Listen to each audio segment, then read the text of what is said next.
In this next video, we're going to be showing the basic steps involved in drying a cow off at the end of lactation. And it's just a critical time for the cow in order to actually treat any existing infections that she does have, and also have an opportunity to actually prevent new infections over the drying off period, so that she doesn't have a case of clinical mastitis when she calves, and she calves with a low cell count and good quality milk.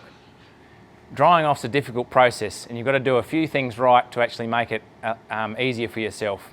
I like to use a little container that I just make out of a 5-litre container and put it on my strap of my apron, just so that I can be, once I've started the job, I can actually finish it and I'm not actually leaving the cow and going back to her.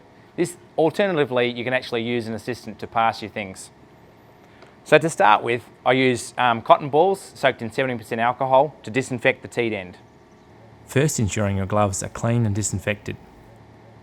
It's really about physically removing the dirt and bacteria from the teat end, but also using the effects of the disinfectant, the 70% alcohol, to actually disinfect that cow's teat end before putting an intramammary dry cow product in or an internal teat sealant. So we're less worried about the actual barrel of the teat, and we're quite concerned about removing all the bits of bacteria so that we do not introduce bacteria during the drying off process from that teat end. Typically these days there is a lot of use of both an antibiotic and an internal teat sealant. Remove the end of the intramammary tube without touching it with your finger. What we're aiming for is to actually just partially insert that to infuse the full antibiotic, and then massage that antibiotic up into the quarter. Full insertion can lead to damage of the internal teat canal.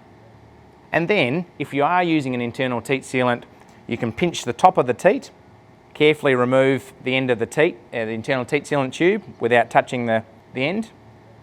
Partial insertion again, and then putting the internal teat sealant in whilst you're actually pinching the top of the teat. There's no massage of the internal teat sealant after you've infused that. Doing it this way will ensure that the internal teat sealant will stay in the teat where we want it. The order in which you dry teats off can vary and still achieve the right result. My preference is to disinfect the front left teat, infuse the antibiotic first and massage, then directly afterwards infuse the internal teat sealant. Then move to the front right teat and repeat the process, followed by the back right and back left before putting teat disinfection on all surfaces of the teats. Marking cows thoroughly so there are no mix-ups with cows coming back into the dairy when they should be in the dry paddock, recording all treatments in the computer and your farm QA, and then walking cows quietly to clean and dry paddocks. As a guide, one person should be able to dry off 20 cows per hour. Any faster than this and it may reduce the care required to do a good job. Although we have described the process of administering dry cow products in this short video, the dry off process involves a lot more steps and good planning. The points on these slides describe other planning that is necessary prior to starting the process.